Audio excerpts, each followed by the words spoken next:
नमस्ते, मैं डॉक्टर श्रद्धा हूँ और एक छोटे बच्चों की किडनी की डॉक्टर हूँ। फोर्टिस गुड़गांव में काम करती हूँ और मेरे साथ आज मैम हैं। Hello, I'm Dr. Virinder Sekho. I'm the Additional Director of Pediatric Urology at Fortis Memorial Research Institute, Gurgaon. So what are we talking about today, Shraddha?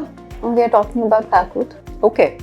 So for the benefit of the patients, I think I will ask you what is Kakut and if you could आप हमें और बता सकें कि क्या होता है Kakut? बच्चे जब पैदा होते हैं, अगर उनको बनावट में दिक्कत है तो इन चीज़ों को हम काकुट बोलते हैं। और काकुट का फुल फॉर्म क्या होता है? That's an abbreviation. Sorry. Yeah. So congenital abnormality of the kidney and urinary tract is what we are talking about.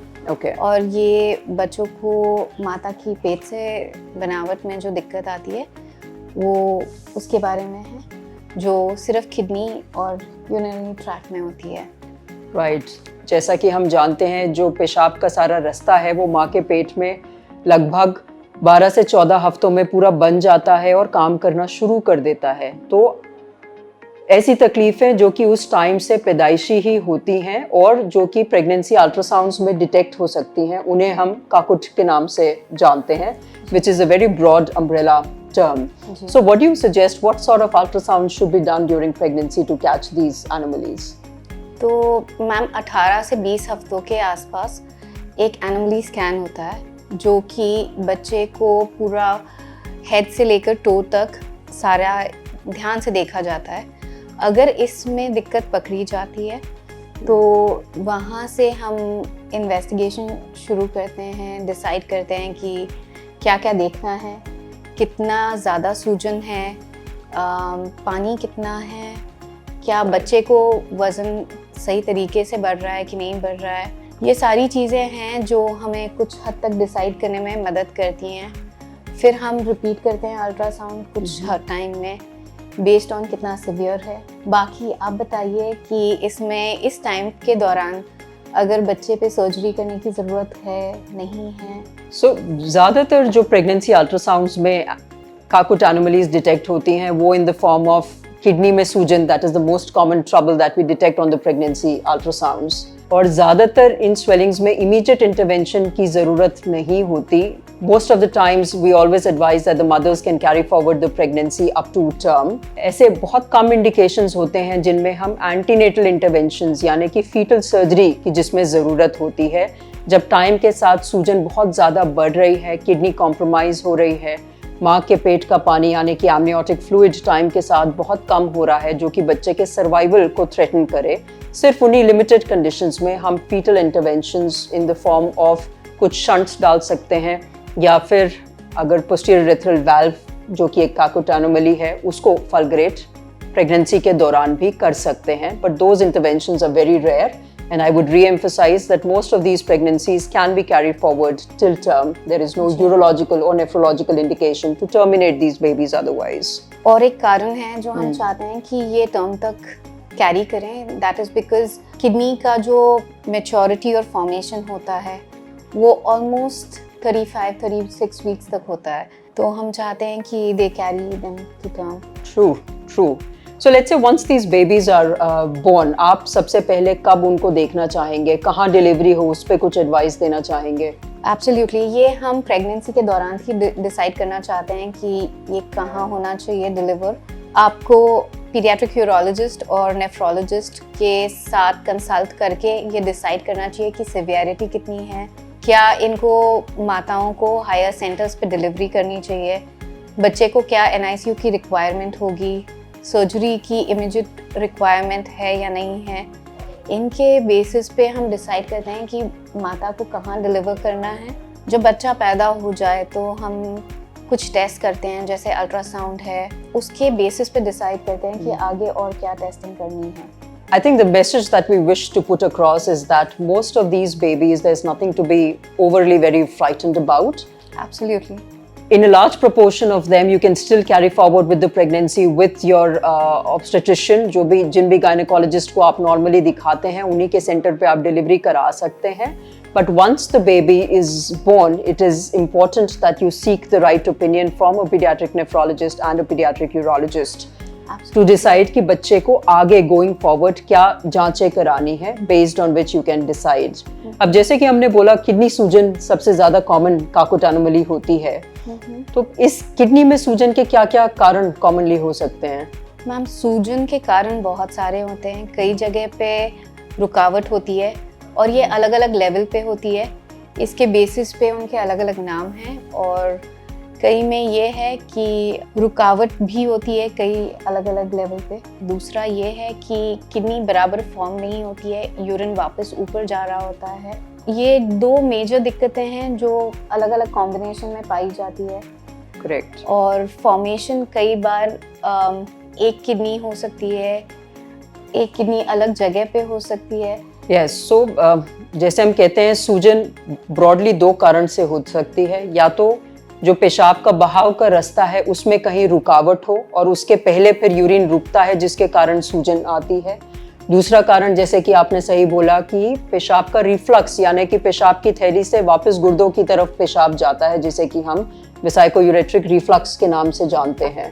So any of those medical terms जैसे आप सुनते हैं, हाइड्रोनेफ्रोसिस, हाइड्रोयूरेट्रोनेफ्रोसिस, वेसाइकोयूरेट्रिक रिफ्लक्स, जिसके कारण से पेशाब में इन्फेक्शन यानी कि यूरिनरी ट्रैक्ट इन्फेक्शंस हो सकते हैं, या कभी कभी मेल बेबीज में जो पेशाब के बाहर पेनिस फिनाइल यूरेथ्रा जिसे हम कहते हैं, अगर उसमें रुकावट होती है, जिसका कॉमन कारण पोस्टीरियर यूरेथ्रल वाल्व होता है, ये सारा स्पेक्ट्रम काकुट एनोमलीज में आता है और इनके लिए आपको स्पेशलिस्ट ओपिनियन लेना चाहिए।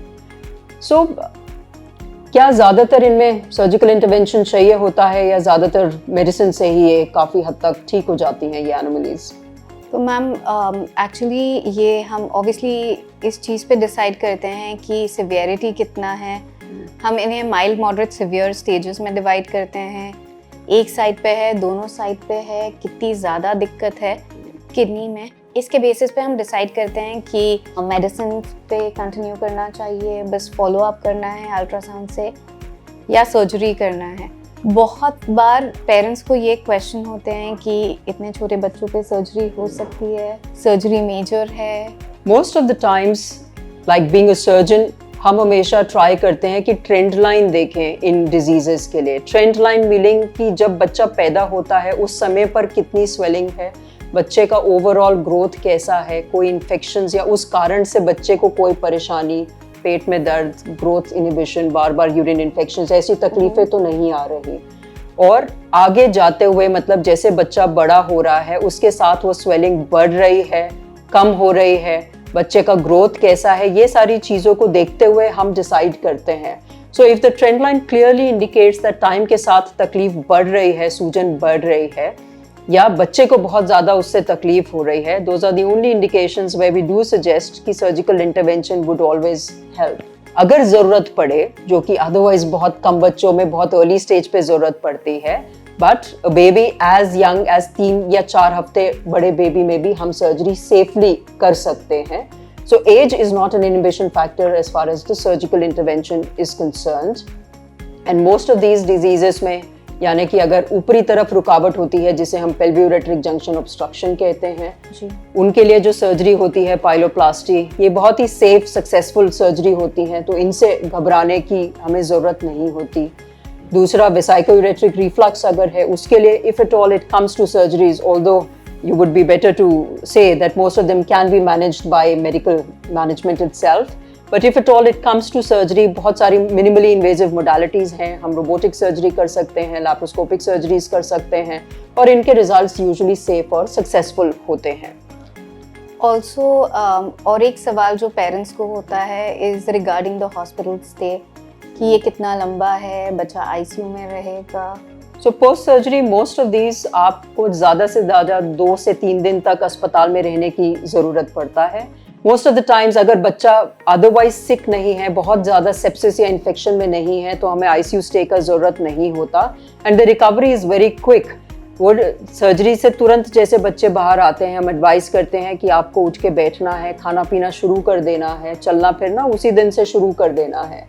सो in those terms the surgery is not very restrictive, and the quicker the child gets back to his normal routine, the happier it makes us. Absolutely. Okay, so I think that is the broad overview that we wish to give to our viewers about what Kakut diseases is. And I think to end, we can just have one broad difference as to why you need both a pediatric nephrologist and a pediatric urologist to take care of all children with Charcot anomalies. So as a nephrologist, which is your area of focus? My area of focus is always medicines and following up the patient. If there is any blood tests, investigations, ultrasounds required, we focus on that area more. बच्चे की growth कैसी है, vaccination complete है, क्या बच्चे को कब्ज है, तो ये सब मैनेज करना हम is our area of expertise. Right, and as a pediatric urologist, we work in close association with our pediatric nephrologist colleagues. Urologist मतलब यूरोसर्जन होते हैं जो कि बच्चे की किडनी या पूरे पेशाब के रास्ते में जहाँ भी सर्जरी का ज़रूरत होता है वो डिसाइड करते हैं. बट सर्जरी करने से भी ज़्यादा ज़रूरी मुझे लगता है ये डिसाइड करना होता है कि कब सर्जरी करनी चाहिए, whether or not your child needs any intervention or not. And most of the times our area of focus is also a lot on stabilizing the bladder so that the kidneys are essentially done well. One last thing is the follow-up. बहुत बार parents को ये होता है कि अब surgery हो गई है, the child has improved, now nothing else is to be done. But कई बच्चों में ये होता है कि हम कहते हैं कि एनुअल फॉलोअप करना चाहिए, बच्चा कैसे ग्रो हो रहा है, कैसे ओवरऑल किडनी का ग्रोथ है, कितना इम्प्रूवमेंट है. कई बच्चों को ये लगता है. आपकी तरफ से इसके अलावा? No, that is true. We always emphasize that even if the surgery is done, it usually takes care of the major chunk of the problem.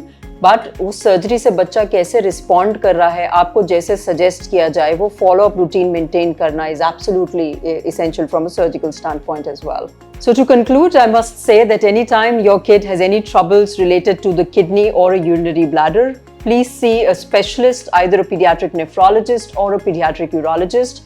And it is always best to come to a center where the both of them are available and they work as a team, as we do at Fortis Memorial Research Institute, Gurgaon. So here's wishing you and your kids a very healthy and happy kidney life.